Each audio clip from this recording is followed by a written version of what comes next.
All right, welcome back from that. I'm sure you've learned something from the positive nugget segment of the show. I have two guests in the house. Before I went on the break, I told you so. So you're going to meet them right now.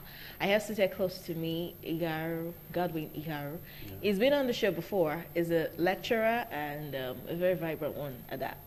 And then you have someone next to him that you've seen for several years on ITV. Uncommon Emmanuel, it's good to have you again after how many years? But I think the last time you were on this television, you were single. Now you're very married. Welcome. Yeah, thank you. Good afternoon. Okay, we're talking about zero discrimination. It's been noticed that certain areas of our lives face more discrimination, and certain people face more discrimination because of certain things. And I want to start with age. Age seems to be a major reason why people are discriminated against, especially as regards employment. Looking at the financial institution now, let's use banking as an example, even some microfinance banks and the general banks that we all know, you have this age limits that they've put there. If you're not below 30, you would not get the job. And then when it also comes to downsizing the business, they always look for the older ones and they take you away without even giving you your pension. And it's hard to even hold your employer that you're discriminating because of my age. They just make it seem like maybe you're not competent or something went wrong. They look for a way to shift the blame. So people outside Nigeria, when you watch the entertainment industry, you see they don't want to get old because age comes with discrimination. A lady is 50 and she looks like she's 26, not because she's living healthy, but because there's lots of Botox on her face, and so there's hardly any wrinkle. Then she's had liposuction, facelifts, breast augmentation, everything just to look young. Now, I'm asking, is age supposed to be a criteria to excel at a job? I want to start with you, Godwin. Okay. Well, if you look at the 2010 Equity Act, one of the parameters there is that discrimination in respect to age should be minimized or should not be practiced and all that. So that age should not be a parameter that is used to make people have disadvantage or make people have advantage. That's like a recommendation, like a convention by the UN, so that we could give advantage to people of certain age, or the advantage should spread across ages. But in practical terms, in reality, there's no way advantages can spread across ages. In other words, there are other, it cannot spread across the age ranges. In other words, there are things in life, or there are parameters in life, indicators in life that clearly shows that people of certain age should be excluded. Of course, even in the forest, you see young plants surviving very well. You see old plants dying naturally.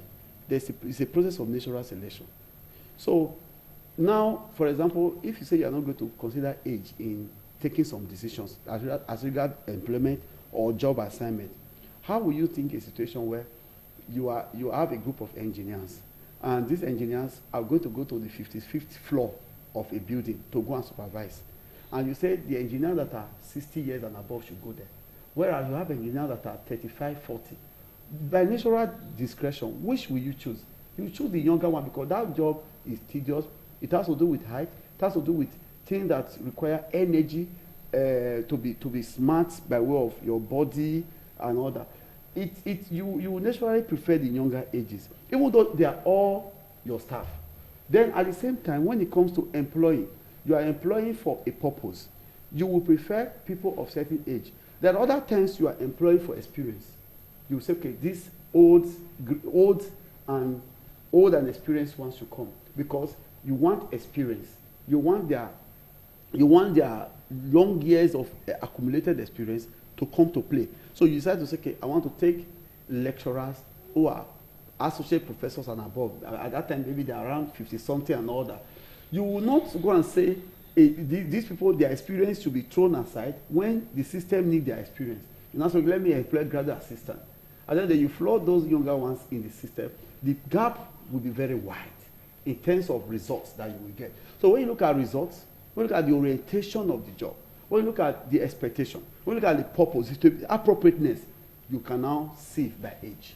So, but those that it will not favor, we see it as discrimination. But the issue of age will be very important. We should discourage discrimination by, well, you need maybe certain job that all the people that apply are between maybe 20 and 30. At that point in time, that age, the people of that age, there's no disadvantage. There's no age disadvantage. You now come and say, okay, because the manager of this company is 30 years old, he needs people that are almost his age mate. He wants to encourage his age mate. He doesn't want younger children to be competing. We now say, okay, I will take those that are between 29 and 30. You just forget all the 20, 21. So you're already doing age discrimination based on age, because at that point in time, there's no special reason why somebody of 30, 29 will do it better than somebody of 21. That is pure discrimination by age. But when it comes to experience, risk exposure, outcome, results, at times you have to favor age because of what they can deliver. So that's it. I'm just wondering, in the banking sector, I personally do not feel that a guy of 40 years will be too old to work in the bank.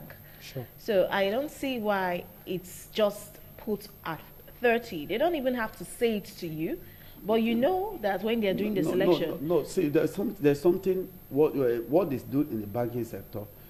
I want to let you know that when a new bank starts, for example, and they need experienced workers that have had banking experiences before, even though the person is 45, they will take. Those people have some segments of the banking operations that they occupy. But there are other operations where I don't support it anyway, but it happens. Marketing. You need young girls of between 20 and 27. At that point in time, they still pay much attention to their bodies. They still pay much attention to social interactions, how they look. They are not married. They are not bonded by marriage. They don't have limitations in that regard. So there are some things that, they can go to Lagos, go and market to Dangote company and come back. You may not want to suggest somebody, a lady who is 42, married with kids, to such kind of marketing demand. So if you are so much involved in such marketing demand, you want to favor girls or workers of younger age, because you suggest that their job routine, their job specification will be more favored by that age. So it has to do with purpose, suitability, reasonableness, appropriateness. So the issue of we cannot operate equity in all dealings of life at all times. Whether you and say there's what we call equity act or not, even in UK, so an English person said, if you are British, are you English? That was a discriminatory statement. So he said that is to say in UK, in the Great Britain, an English person would seem, for those who are biased, would seem to want to claim more advantages than other people in the UK. For example, the Scottish, the Welsh. Are you getting me now? So at the end of the day, somebody will ask, if you are British, are you English? We, the English people, those from England, we own the land. It's a statement. I heard it from a young chap in the UK. So if you are British, are you English? That's it. Okay, so in other words, you're just saying age is not really, there's not much discrimination in that sector. It's just that when it doesn't really favor people, that's when they complain. Yes. Okay. Do you agree with him? I think I want to take him on certain facts, certain postulation that he actually produced earlier on. Now, a lot of what he has actually said are kind of subjective. When you come to a workplace, when you come to an environment where you want to get results, you begin to ask yourself, what are those objective, what are those principles that are concrete that we can actually follow to actually get results. He talked about the fact that age and its advantages, but he didn't also see the fact that how discrimination based on age affects an organization. That's one part I think we should also look at, because I think that the last time I went to a bank, I just did an assessment. While I was standing on the queue, I did an assessment, and I discovered the age range of these persons that are here are simply between, say, 22 to 29 or 30 max, as the case may be, apart from 1 or 2, 3 other persons. Then I begin to ask myself, I said, these action that the bank is actually displaying, are they saying that those of older age can't actually carry out these activities? Then I begin to look at certain factors that may want to warrant those banks, those financial institutions, as the case may be, what are those factors that they actually consider before selecting this younger set of persons? Fine. You are in business to make profits, and profitability it's the bottom line. The stakeholders, shareholders, they want to know about profitability, and employing an advanced. Let me know is what advanced. Employing somebody of a higher age, certainly you're going to pay more. Often at times you may end up paying twice or even 3 times as much as you're going to pay somebody at that age. Somebody at 22, let me just make an assumption now. Somebody at 22, if you give the person 40,000 naira, 46,000, 50,000, he's excited. But somebody at 22, I said 22, he's excited or she is excited. But somebody at, okay, maybe he's giving 46,000, I think that's 46,000 plus some other allowances and some other stuff. He's giving that particular amount at that particular age, probably with just an O level, maybe an ND certificate, and is paid that amount. She's happy. She feels, wow, if I can earn this continually, I think I have a career, I have a future in this financial institution. Then the bank tends to, or the financial institution tends to put aside persons who are above 30, 35, who may probably have a BSc, because you know in Nigeria it's not it's getting the possibilities emerging for you to graduate at 20 yes. With I know it's coming now, but you and I would know that in our days we wrote JAM as far as 5 times. I wrote JAM 5 times. Then we had poly jam, then we had university jam, not now that we have a unified. So you are writing jam 5 times, probably you write your school site maybe twice or 3 times. Now put them together, that's already probably 5, that's already 7 years. You are adding the 7 years to probably 18 that you university strike. Now you are now 25. Now you are going on strike again for another 5 years. Now you are graduating at 29, 30, as the case may be. Now you are being discriminated again based on your age. Not that you cannot actually deliver. Not that when you come to the feed, the open market, when you come to a place where everything is free and fair, you can actually deliver. He talked about the fact that an engineer may want to climb to the story building, as the case may be. Do you know what? A younger engineer may have the strength, may have the vigor, and may actually climb that particular height as he gets to the height, but may not have certain experience, certain technical know-how that somebody who has worked over time may have gotten firsthand.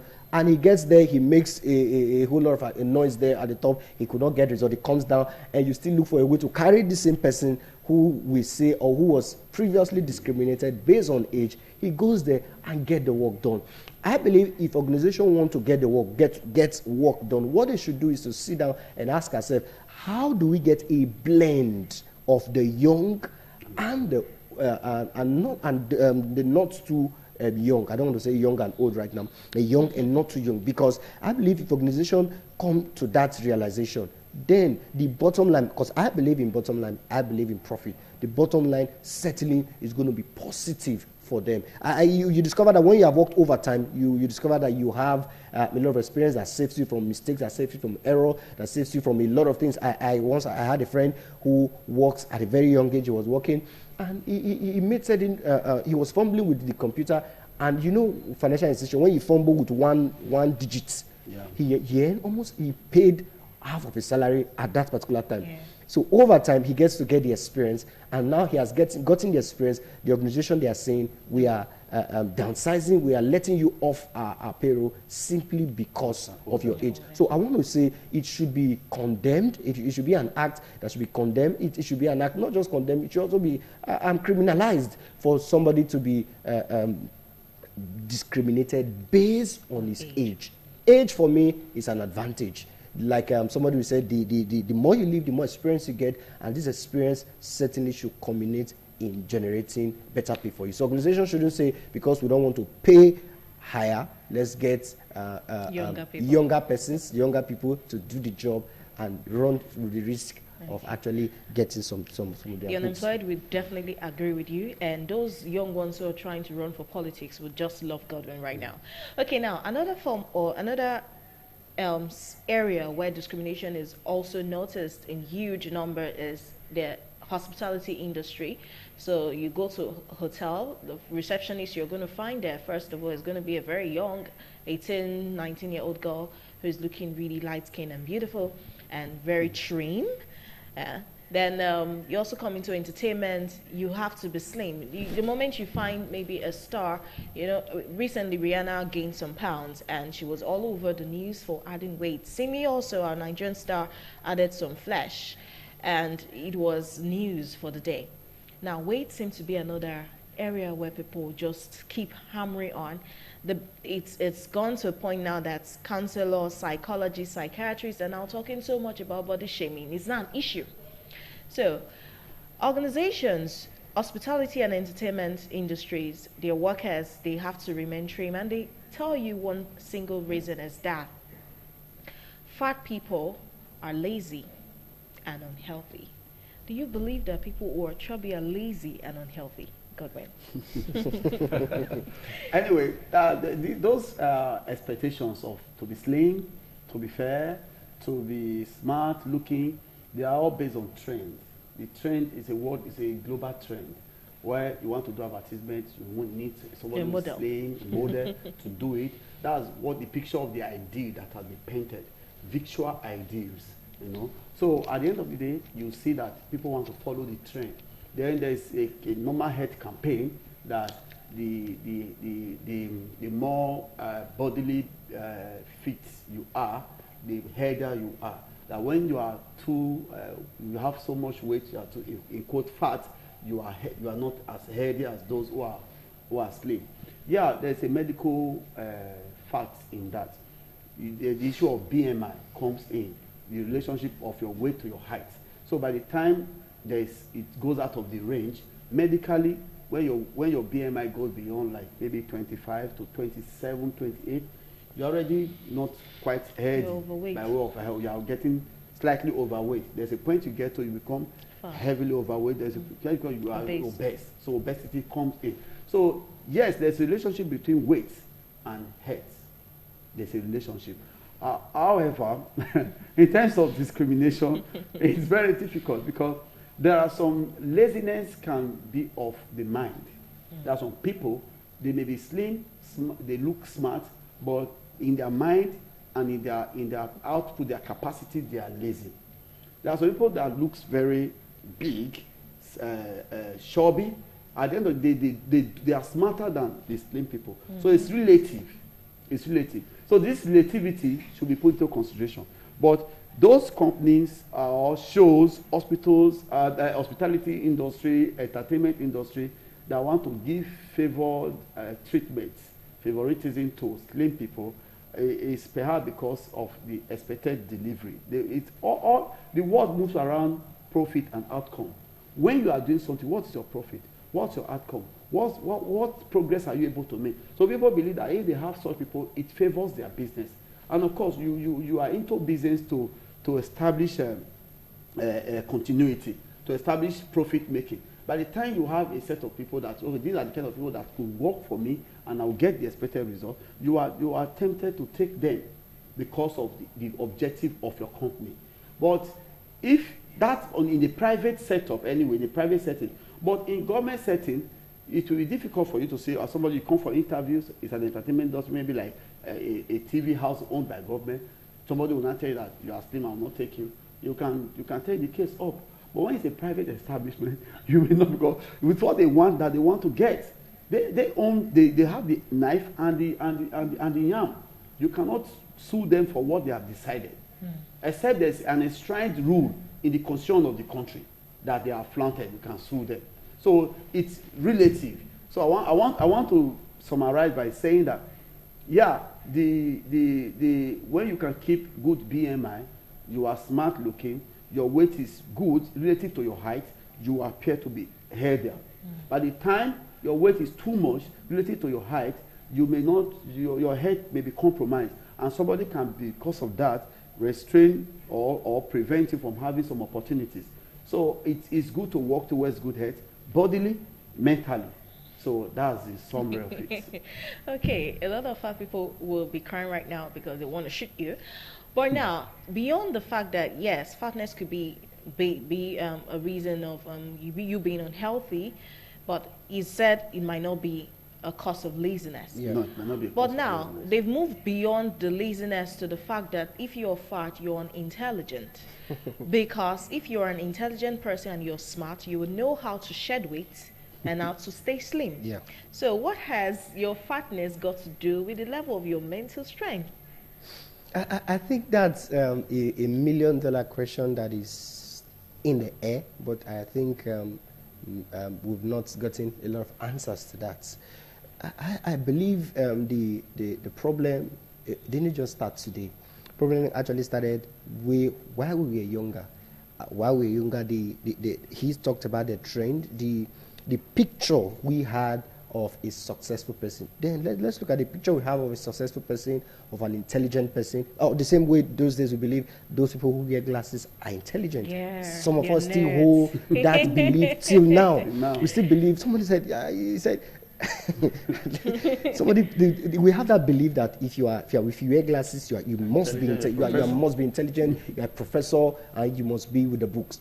Now, I have not seen a correlation between somebody who is fat and somebody who is not intelligent. I've not seen that over time. As a matter of fact, for me, I think I don't want to sound contradictory now. For me, I prefer somebody that is fat and that can get results. That's for me. If you can get results, no matter your weight, it could be fat, it could be slim. In as much as you can get results, that's what actually counts. We talked about models, actresses. Let's talk about celebrities who added weight. If you're adding weight and you can still deliver for your fans, I don't see why social media, I don't see why bloggers will make a big deal out of the fact that somebody is adding flesh, is adding weight. In as much as the person can still deliver good vocals, can still deliver good products, good songs, the person is on track. So the fact that somebody is fat and person is unintelligent, I think it does not actually go at all. For me, if you are fat, it's natural. Some fact that some persons have not come to consider. These people who are fat, they didn't actually make themselves so. As a matter of fact, I'm looking for somebody to exchange. If you are fat, you can give me your fatness. I'll give you my. If it's possible for me to exchange, every day I'm praying to God, I want to be fat. That wouldn't stop my being unintelligent or being intelligent.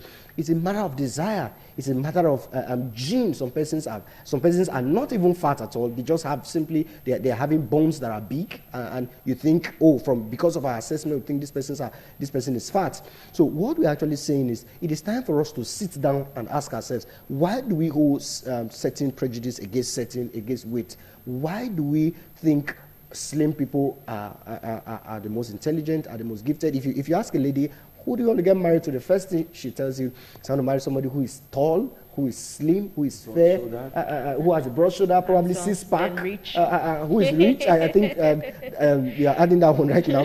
All right, you begin to ask yourself, is this the criteria for having a good home?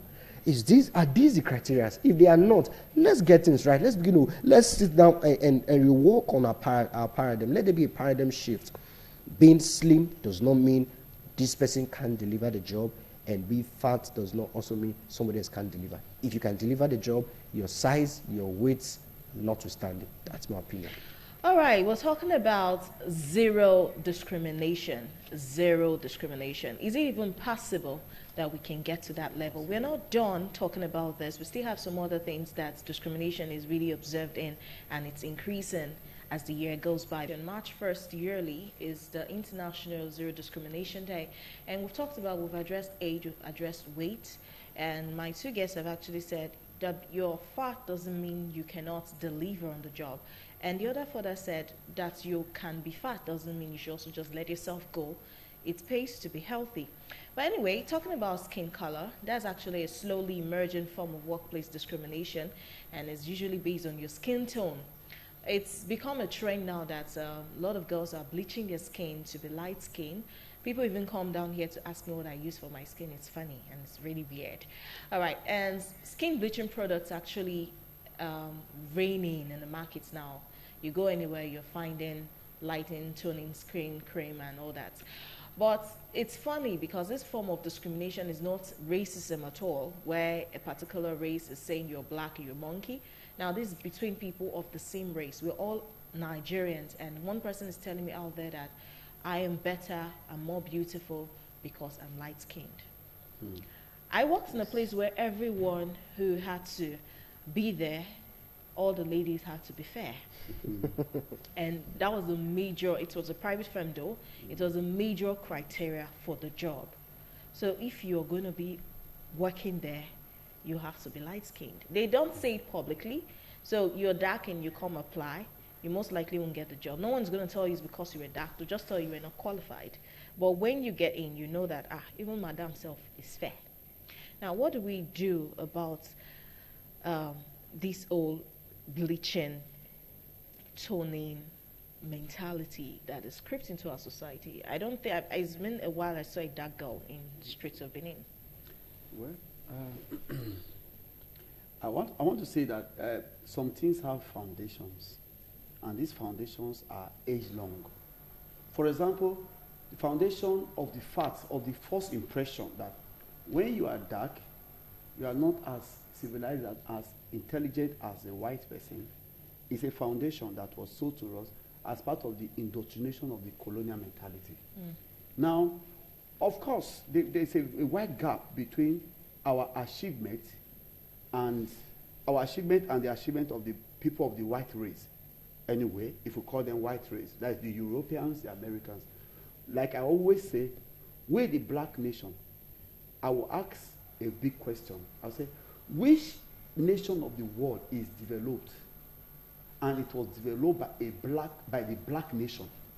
Can you point to a nation of the whole world globally that this country is developed? It was black people that stayed there, they developed it from scratch, and it's now a developed country. You can hardly find. Is it South Africa? It was developed by the whites. Is it Brazil?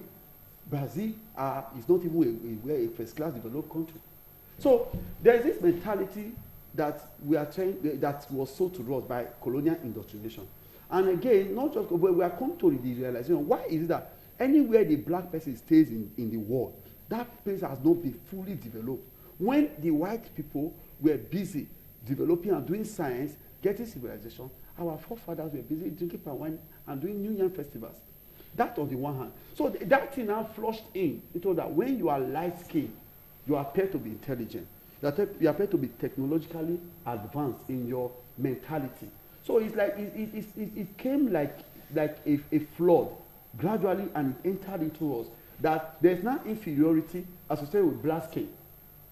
It's perceived inferiority associated with black skin, to the extent that you feel that, oh, there is a white man there, you are more intelligent than him, oh, he should lead you. Or when he argues and it's wrong, you just accept it. It's wrong. But it's not the fault of the people doing it in quote, because this is an age-long thing. It was founded in our deep past.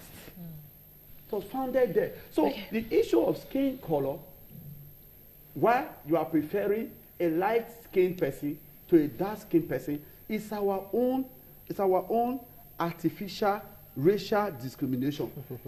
Artificial in the sense that you are a black person, I'm a black person. You are from Nigeria, I'm from Nigeria. Why do you think you are fair, you are superior?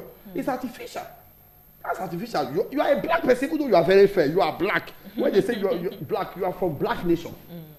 So we are the one creating it here. But the creation of it is partially hinged on the fact that there is this white-black dichotomy in terms of advancements. So it's still a slavery mentality. All right, I don't think there's any need to react to that. Do you agree with him, right? Yeah, but I believe the fact that it has been handed over, he said it's an age-long, which I agree absolutely with.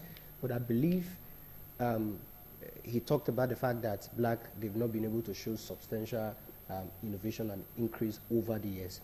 That, I think, I have a little issue with. Now, the fact that it was handed over to, there's a dichotomy between the black and the white. But come to think of it, I've not seen somebody who has a white blood, and we are from the black. We have a black blood, and somebody from the white has a white blood, or somebody has six finger from the white of the European nation, and somebody in Africa has 4 or 6, as the case may be, it is, as a matter of fact, the same quality, the same intelligence, everything. But what is the difference is your ability to be able to stretch this intelligence that you have, been able to take it to the front burner, to be able to make it, to emphasize on it and make it produce.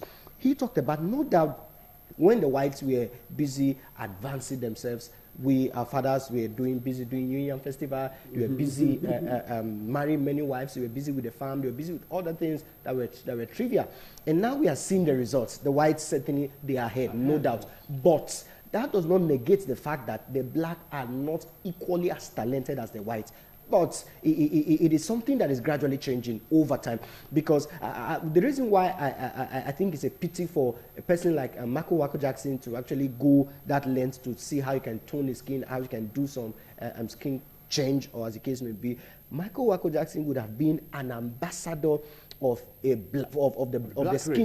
black race. He would have told the world that what a white man can do, I, as a black person, I can also do that, even much more. He did that. As a matter of fact, I was watching of a film that was actually done for him. Michael Wako Jackson, despite the fact that he bleached and he became white, his inherent habit, his way of thinking, basically was still like that of, despite the fact that he was wealthy, he was still like that of a black man. He goes to an event, or he goes to a cinema with his own popcorn, like what the black would do. He takes it from the house, take it there, and eat his own. He's not buying from there. He still believes in saving. So what we are saying is, the black and the white, there is no difference. The only difference is what we have played, the demand we have placed. Look at the likes of Ben Carson.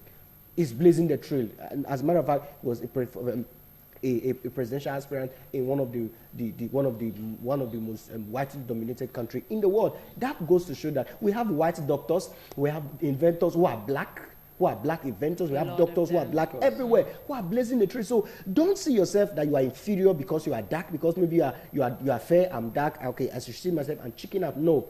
Excellence does not give regard to color related. If you are good, brilliant as a black person, the world will celebrate you, the marketplace will celebrate you. Okay. But a quick point of advice to people who decide to bleach because they want to look like the white. Bleaching has a side effect.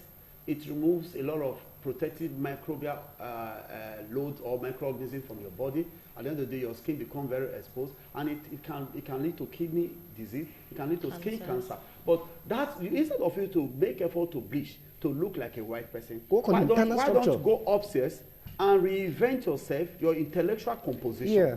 Instead of reinventing your skin by way of bleaching, go ahead and reinvent your mind. Reinvent your mind, reinvent your character, reinvent your attitude.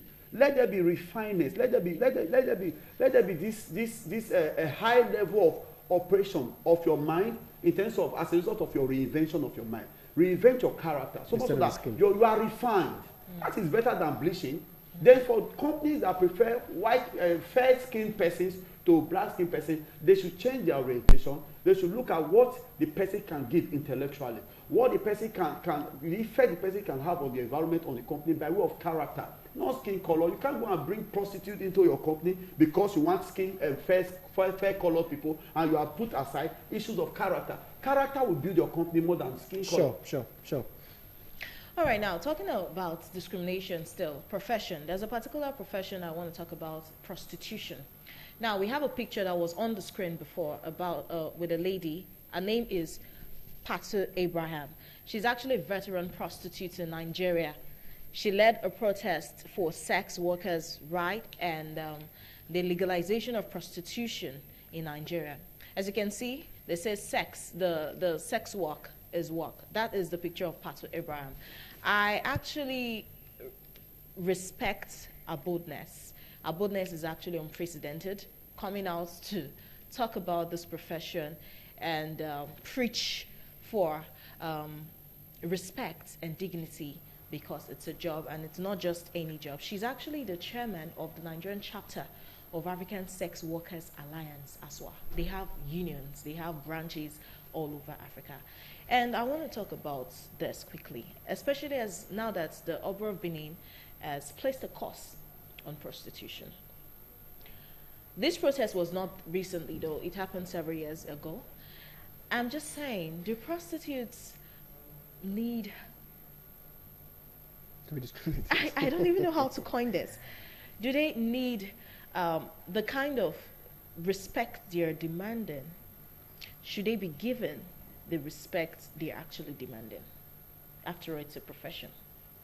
I'm asking you. All right. I believe when you discuss an issue, you discuss it based on a particular context to actually get to save you from. When you have a context, you can make certain assumptions. Now, when you look at the typical African setting that we are, let's narrow it down to Nigeria. We believe that as a prostitute or as a sex worker, you are supposed to be, is it seen or not heard, or you don't have a right? You could be, the police could brutalize you, you could be raped, you could be, they could steal from you, as the case may be. As a matter of fact, in our context, a prostitute certainly does not have a right. Now, we're talking about zero discrimination. In an advanced clan where people think in their thinking they're advanced, they don't judge things based on its facial appearance or its appearance. They judge things based on its shall I say its contribution. The question we begin to ask ourselves before we grant human rights to prostitutes, we ask ourselves, do they actually contribute to the GDP of that particular nation? But for me, I think in an African setting, a prostitute does not have a right, and a prostitute is discriminated. As a matter of fact, if there's a prostitute in a family, the family will be stigmatized as a family that have a family whose daughter, whose child is a prostitute, and that will go way down into the lineage. So I think in the African setting, for now, prostitute certainly does not have a right, and then since it's not recognized in the constitution, in the books that guide us, even religiously, they also kick against it in the form. But despite the fact that it is publicly condemned, privately, secretly, those who are actors that condemn this act patronize this person. I think it was Archbishop that said, you are saying this person is a prostitute. How do you know that this person is a prostitute if you don't go to visit that particular person?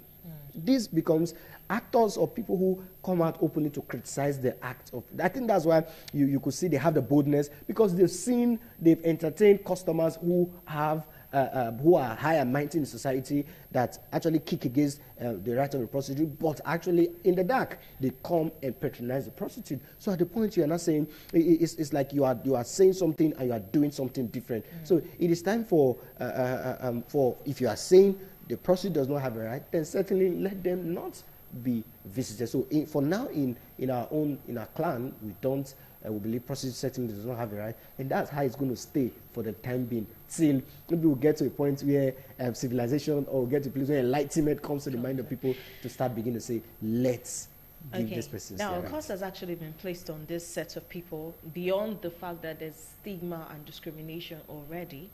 Now, they're not actually pushing for their job being legalized alone. They want, in a case where in the course of the job, someone rapes them, they can go to the police and report the case that is abuse. But if you go to the police now, you're a prostitute, come on, you ask for it. So now with the cost being placed, isn't that even a more advanced form of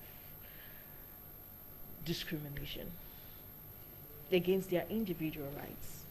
Okay, you are assuming the cause is prohibiting prostitution? It is. Yeah, well, I think the cause actually seeks to prohibit human trafficking. Okay. And human trafficking is closely related to prostitution, because when you are trafficked for the sake of prostitution, you are bound to do it. So I think that culturally, that's coming from a cultural intervention now. Culturally, the monarch has made effort to do that, so that we can reduce these issues of human trafficking, which is becoming more and more prevalent in our society. However, we should be aware that there are some people that do covert prostitution. They are not openly prostituting, but they are doing the job. They do it professionally. They could be having daytime job, or it's called runs now. Yeah, they have daytime official job, or something, a cover-up job. A professional covert prostitute may have a cover-up job, but largely by way of high or economic proceed come from prostitution by way of special schedules, special arrangements. So those ones, you may not go, until you catch them in the act, you may not go and call them prostitutes. But right now, the open prostitution where people stay in brothels and that is discouraged by the Nigerian government. It's also discouraged by our cultural beliefs. It's also discouraged by our religious belief. Whether, no matter the type of religion you will be persuasion we belong to, there is no religion that supports prostitution. So by the time you cannot say, in Nigeria you cannot say profession. You are filling a form. You want to contest an election. Profession before this prostitution. Nobody will vote for you. So obviously that discrimination is established. It's going to stay. So it's staying because it does not, our rules, our regulations, our laws and policies doesn't support it. If you know, you don't want anybody to discriminate against you. Migrate, go to countries where the prostitution has been legalized, but then you can go and contest as president. And so that's it. All right, it will interest you to know that prostitution already has been legalized in several countries in the world, like New Zealand, and this one is since 2003, and Austria. Some states, though not all states, and they pay taxes, so they contribute to the GDP. We have Bangladesh, and they do every form of prostitution except for male prostitution. Countries like Belgium, Brazil, Colombia, Denmark. In fact, the government in Denmark will help those with disability because you have special needs, so the prostitutes will charge you more. The government will help subsidize it, and you get discounts to have engage in stuff like that. Then you have countries also like Ecuador, and not just that, we have Germany, we have the Netherlands. That's not surprising because the Netherlands, most things that are frowned at other countries that are weird and morally wrong actually is permitted in the Netherlands. So normally they will be there. But for your information, prostitution is a criminal act in Nigeria. So if you're caught, you will be brutalized, you'll be harassed, you'll be locked up. Until it is not criminal, please stay away from it. We're not encouraging you to be a prostitute. And instead of saying now we are pushing the war or the blame now solely to the prostitutes. Those who patronize them. I think they are the prostitute. What about the prostitute? What about those who are a prostitute? Does not you don't do it alone. I don't think it takes two to tango. It takes two to tango. That's why when they brought the woman before Jesus, there should be a law to punish those who they catch patronizing them, maybe in the brotels. Remember the causal effect or the cause and effect principle. If you take care of the cause, the effect will disappear. Okay, that's our focus. If there's no prostitute outside, you're saying men be faithful. There's no country where there's no prostitution. It's only coded. The most religious country in the world even have prostitution, and people are living by it. It's only coded. But when we talk about open prostitution, the best person to attack is the prostitute herself, or maybe in case of the men. So that's it. Because it's the cause before the effects. And the last one I want to address today, we still have a lot of things to talk about, but this will be the last thing, and we'll just take it quickly. This Zero Discrimination Day that is a UN observance, we have the UNAID also sponsoring it because they're basically fighting the stigmatization that comes with people living with HIV and AIDS. I want to ask you a personal question. If you find that the person who sells vegetable for you in the market is HIV positive, will you still buy? I take my business to another place. You see? No. This is what I'm saying. Now, there are you may say that's wrong, but in action, if your wife is aware that the vegetable you are bringing for her was actually bought from somebody who's positive, she will gladly accept it from you to avoid an issue of misunderstanding, or she will discard it. So why? She may end up throwing it away. Now, this is my point. Now, we've seen discrimination based on HIV. We've seen people who have gone through the training, they are qualified, only to discover that when they were about to be, when multinationals for you they employ you, do some trainings and you do some tests. When they've gotten to that point, almost fit for the job, they discover they are HIV positive and they are actually ruled out of the case. Now, the reason why the reason why that is actually the case, not that person who has HIV cannot perform on the job, but it has a way of blacklisting the company when such an act is actually in the open. Now, the reason why I said I may take my business to somewhere, that does not mean I may not help the person, I may not give the person the necessary counsel, that the person can get some counsel at the hospital. I may do my own bit as an individual, but there are certain factors that I may also consider, certainly my protection. Do you think but that position you are taking is wrong, because you are just openly making us hear this now. You are bringing us to like 10 years before now. Yeah. You are rewinding our mentality. Our mentality these days should be that somebody that is HIV positive and the person is undergoing proper medical treatment. But how do you know? Well, the person is healthy, looking healthy, can do what you are doing. It can write the same exam with you and pass very well. It can run the way you are running. That person, you should not discriminate against the person.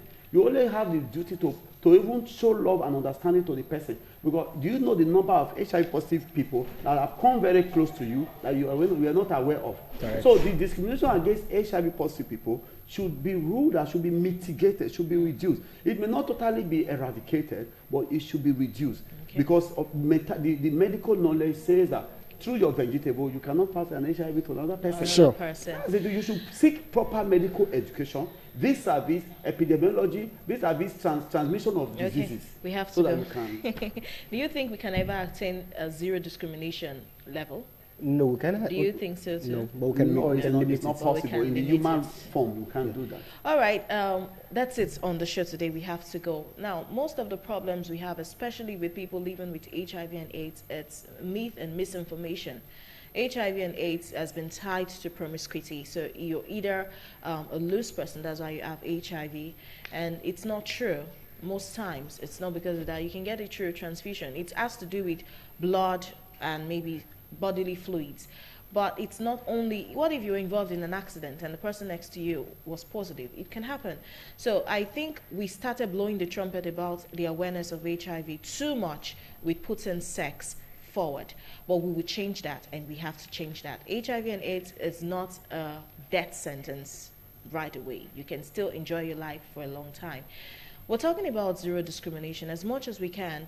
Your age, your weight, your color, your HIV status should not be, your physical disability or your religion should actually not be a reason why you get things or not get things. Your intelligence and your skills should be put forward most times. I'm Daisy Obai Segmo. I have to go right now. Oh my God, I don't want to go, but I have to. See you next week. We'll talk about another social issue. Bye for now.